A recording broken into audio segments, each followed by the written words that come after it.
Assalamualaikum warahmatullahi wabarakatuh. Pada hari ini kita bersama-sama berkumpul di tempat ini untuk melakukan sesi talk show dengan tema FKY milik kita jadi kebanggaan semua.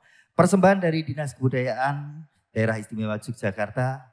Pada kesempatan hari ini telah hadir banyak sekali tamu-tamu yang sudah bergabung bersama kita di sini.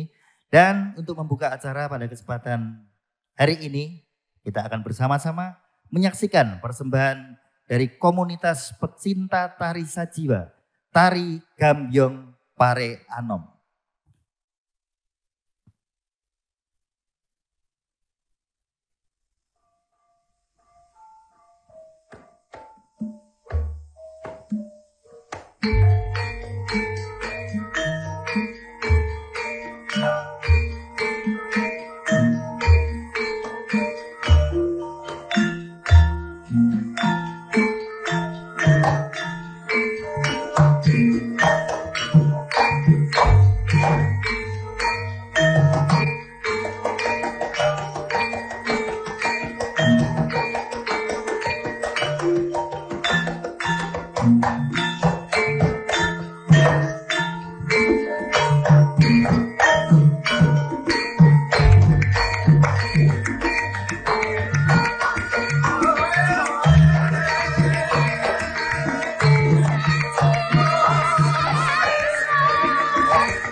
Boleh kita berikan apresiasi sekali lagi untuk tari gambyong Pare Anom.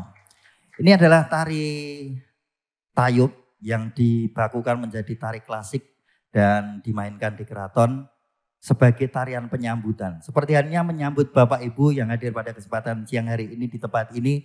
Terima kasih kami ucapkan kepada seluruh yang hadir pada kesempatan siang hari ini di Kampung Mataraman dan juga seluruh pemirsa televisi dimanapun Anda berada.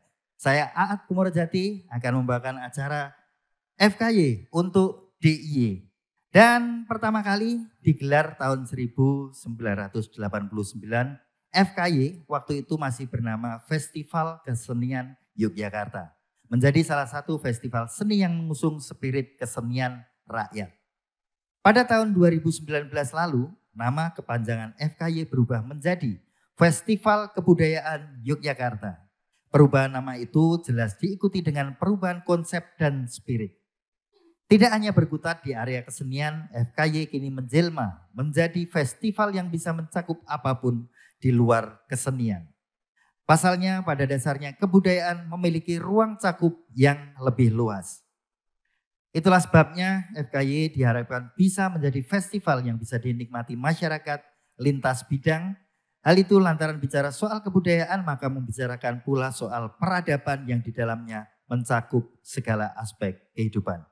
Di FKY 2022 semangat pencatatan kebudayaan menjadi visi sekaligus sebagai posisi berdirinya. Keberdayaan warga merupakan kata kunci yang penting untuk dicatat dalam Festival Kesenian Yogyakarta yang saat ini berubah menjadi Festival Kebudayaan Yogyakarta. Dan FKY 2022 berupaya untuk menghadirkan berbagai catatan tentang praktik kebudayaan warga sebagai sumber pengetahuan, pengalaman, hiburan, sekaligus semangat yang perlu diteruskan bersama. Sekali lagi tepuk tangan untuk FKY, untuk DIY. Dan saat ini kita mau ngobrol santai dengan narasumber yang sudah kita hadirkan di sini tentunya dalam tema FKY milik kita jadi kebanggaan semua. Untuk itu kita akan mengundang narasumber kita yang pertama, Kepala Bidang Perencanaan dan Pengendalian Urusan Keistimewaan Pani Radio Keistimewaan Daerah Istimewa Yogyakarta kepada yang terhormat Bapak Nur Ikhwan Rahmanto, SANT MURP. Boleh tepuk tangan untuk Pak Ikhwan. Kemudian narasumber yang kedua ini dari Diskominfo Daerah Istimewa Yogyakarta, Kepala Bidang Informasi dan Komunikasi Publik Diskominfo Daerah Istimewa Yogyakarta, Ibu Riris Puspita Wijaya Kridaningrat STM ACC. Boleh tepuk tangan untuk Bu Ririn. Sugeng rawuh Pak Ikhwan, Bu Ririn. Nah, boleh pakai mic-nya. Sugeng rawuh Mas Aat, nggih matur nuwun sanget pun diundang di Kampung Mataraman. Kampung Mataraman, kita ada di Kampung Mataraman ini juga salah satu destinasi wisata yang sangat keren sekali. Ini banyak potensi yang bisa kita dapatkan di sini ya, ada kuliner, ada jalan-jalan muter-muter hutan juga ada ya di sini. Ini kalau di Panggung Harjo nggih, terus nggih. Panggung Harjo cukup banyak, cukup berhasil untuk mengembangkan kayak balkondes lah istilahnya, kalau di Jawa Tengah itu ada balkondes. Iya. Nah, ini saat ini Pak Ikhwan dan Bu Ririn, ini kita mau bicara tentang FKY milik kita jadi kebanggaan semua. Seperti kita tahu FKY sudah berganti nama, sudah berganti tapi tidak meninggalkan arti yang sesungguhnya karena sama-sama milik rakyat. Dan ini kepada Pak Ikhwan ini, bicara soal FKY, kita menyinggung soal kebudayaan yang menjadi salah satu pilar keistimewaan daerah istimewa Yogyakarta. Nah, sebenarnya di mana ini letak pentingnya FKY untuk mengembangkan kebudayaan? Jadi hubungannya FKY dengan kebudayaan ini di mana? Pentingnya gimana? Matur nuwun Mas Aat. Jadi Bapak Ibu yang kami hormati, tadi seperti yang disampaikan Mas Aat di mukadimah awal tadi disebutkan bahwa FKY ini yang awalnya Festival Kesenian Yogyakarta yang kita mulai awal di 1989 gitu sudah kita buat, dan di 2023 Jadi diskusi kita terkait dengan perubahan dari festival kesenian ke festival kebudayaan itu memang sudah berjalan tidak hanya ujuk-ujuk saja, itu kita berjalan sudah agak lama diskusi dan akhirnya tadi seperti yang disampaikan Mas Ad juga di 2019 kita rubah yang awalnya festival kesenian menjadi festival kebudayaan. Jadi kalau terkait dengan konsep kesenian dan kebudayaan, kalau kita diskusi memang seni itu menjadi bagian dari sub dari kebudayaan. Itu kata saya. Mungkin kata yang hadir di sini mungkin juga sepakat dengan seperti itu. Tapi kalau saya pernah ketemu dengan teman-teman di Dewan Kesenian Jawa Timur itu, ketika saya sampaikan hal yang sama ini mereka protes itu. Oh tidak gitu. Jadi bukan sub dari kebudayaan. Jadi kalau kita gitu, kalau di daerah istimewa Yogyakarta ini sepakat bahwa kebudayaan itu lebih luas gitu. Seni itu menjadi bagian dari kebudayaan. Dan oleh karena kenapa festival kesenian menjadi festival kebudayaan biar bisa mengakomodir semua bidang yang ada di dalam kebudayaan, tidak hanya di bidang seni. Dan kita tahu bahwa daerah istimewa Yogyakarta itu dianggap wilayah yang merepresentasikan terkait dengan budayanya. Jadi kalau ada orang ditanya tentang daerah istimewa Yogyakarta, pasti yang menonjol apa? Pasti menjawab budayanya. Nanti ada pendidikan, pariwisata, tapi yang paling menonjol biasanya mereka menjawab budayanya. Oleh karena itu FKY ini menjadi sarana dari masyarakat di daerah istimewa Yogyakarta, seniman, budayawan, dan juga masyarakatnya itu bisa mengapresiasi gitu. Mungkin tampil yang lainnya bisa mengapresiasi produk-produk seni budaya yang dihasilkan oleh masyarakat DIY.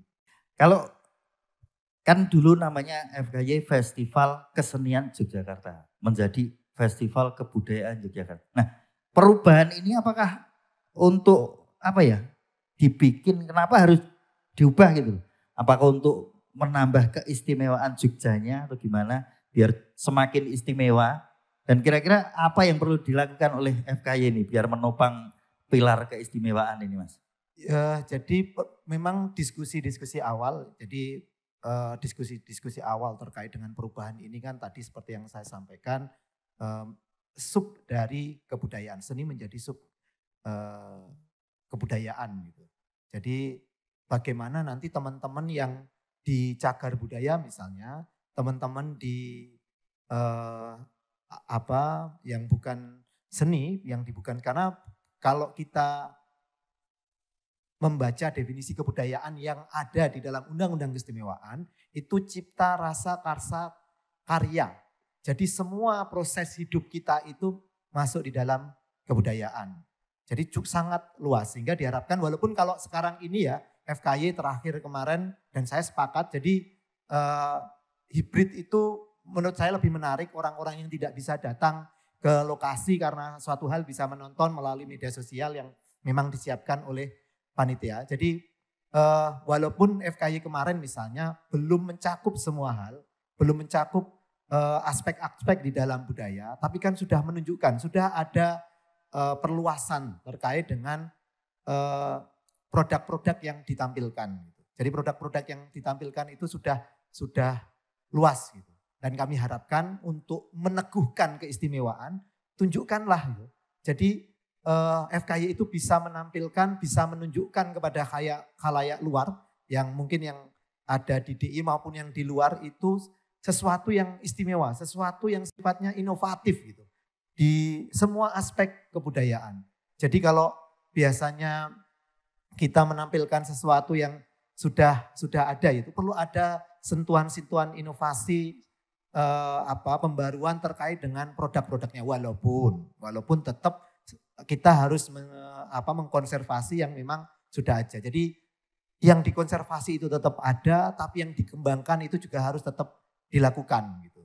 Jadi seperti itu, Mas. Oke, jadi pengembangan, bagaimana kita mengembangkan sesuatu yang sudah ada, tetap dijaga juga pasti, jadi tetap dikonservasi dan juga dikembangkan biar ada uniknya. Karena semakin unik kan semakin menarik begitu ya mungkin. Jadi FKY ini sebuah identitas Yogyakarta begitu ya. Nah ini kan FKY kan hubungannya dengan gerakan masyarakat. jadi kebersamaan. Sejauh ini menurut Pani Radio, ini apakah FKY sudah bisa menerjemahkan semangat keberdayaan yang digaungkan selama ini? Jadi bersama-samanya itu menurut Pani Radio gimana?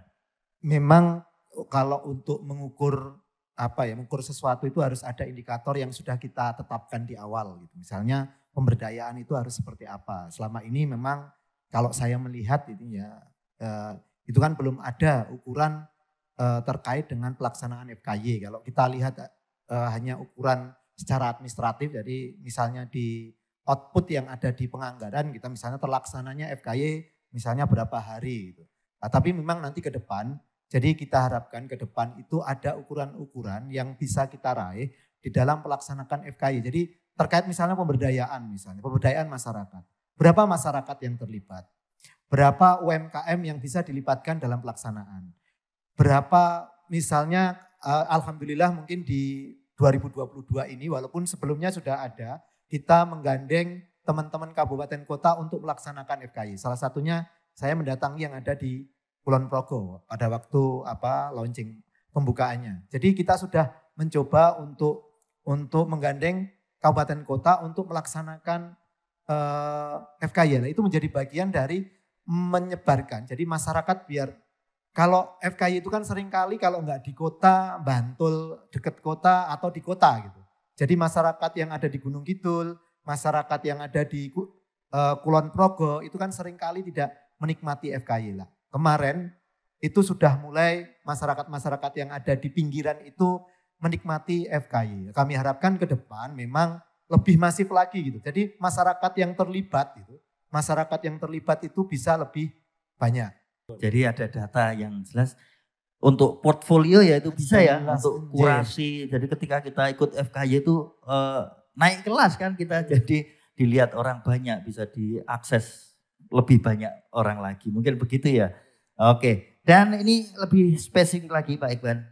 Ini apakah bentuk dukungan yang diberikan oleh Pani Radio agar FKY ini tetap menjadi festival yang membumi dan tentunya membangkitkan keberdayaan masyarakat? Jadi Bapak Ibu yang kami hormati, kami itu mempunyai ketugasan merencanakan dan mengendalikan dana keistimewaan. Dan FKY itu dibiayai melalui dana keistimewaan. Jadi pembiayaan untuk pelaksanaan FKY baik yang diselenggarakan di daerah istimewa Yogyakarta maupun di kabupaten kota itu dibiayai melalui dana keistimewaan. Jadi proses pembiayaan itu seperti apa? Teman-teman di OPD itu di dinas itu bersama dengan panitia itu kan menyusun penganggaran. Menyusun penganggaran nanti disampaikan kepada kami memberikan masukan. Kami itu tidak hanya Pani Radio, TAPD, ada Bapeda, ada BPKA, ada Biro Organisasi, dan kami itu menyampaikan, memberikan masukan-masukan kepada pelaksana agar kegiatan itu lebih efektif. Jadi Bapak yang kami hormati, Pani Radio itu merencanakan. Nanti setelah pelaksanaan kami akan melakukan pengendalian, memonitoring dan mengevaluasi. Dan setelah itu kami akan memberikan masukan-masukan kepada penyelenggara terkait dengan pelaksanaan FKY, pelaksanaan kegiatannya. Apa yang memungkinkan perlu ditambah, apa hal-hal yang sudah tidak perlu untuk ditambah lagi, bahkan mungkin dihilangkan, apa hal-hal yang perlu di-boost gitu. Dan kalaupun nanti ada penambahan anggaran gitu, ketika kita diskusikan dan itu dibutuhkan penganggaran, kita akan berikan penganggaran. Oleh karena itu Bapak Ibu yang kami hormati, selama dana keistimewaan itu berjalan cukup lumayan lah anggaran yang dialokasikan untuk pelaksanaan FKY. Jadi kita bersama-sama teman di TAPD itu memberikan masukan-masukan kepada Dinas Kebudayaan DIY dan juga panitia dan juga Dinas Kebudayaan yang ada di kabupaten kota dalam rangka pelaksanaan Festival Kesenian Yogyakarta ini. Dan kami harapkan tadi misalnya ada indikator-indikator yang dicapai gitu. Yang sifatnya kuantitatif, yang orang itu bisa berhasil tidak berhasilnya bisa melihat dengan mudah. Tadi seperti yang saya sampaikan, misalnya yang hadir dalam FKY itu jumlahnya lebih dari tahun sebelumnya. Itu kan bisa kita hitung gitu. Misalnya kok nggak bisa lebih banyak gitu misalnya, perlu promosi ya, perlu promosi yang harus dilakukan. Promosinya melalui apa? Ya kita diskusikan, karena promosinya melalui media sosial, anggarannya nggak perlu ditambah. Karena promosinya harus melalui media elektronik, televisi, radio karena dimiliki oleh swasta harus kita tambah anggarannya. Jadi kita bersama-sama istilahnya berkolaborasi dalam melaksanakan kegiatan khususnya FKY ini. Jadi tidak kita bangun sendiri, tapi kita bersama-sama dalam melaksanakannya. Jadi seperti itu Mas. Oke, berarti luar biasa dukungan dari dana keistimewaan ya untuk FKY. Jadi silakan ini dimanfaatkan. Ini karena dari masyarakat untuk masyarakat. Jadi seperti yang tadi disampaikan Pak Ikhwan bahwa ini semangatnya itu bareng-bareng memberdayakan masyarakat. Jadi luar biasa dukungan pemerintah juga untuk FKY ini tentunya tidak nanggung, pokoknya semuanya diberikan selama itu bisa dimanfaatkan untuk masyarakat. Dan sebelum kita nanti beralih ngobrol dengan Bu Ririn, kita nanti akan balik lagi, tapi sebelumnya akan ada yang lewat yang satu ini, kita akan kembali setelah yang satu ini.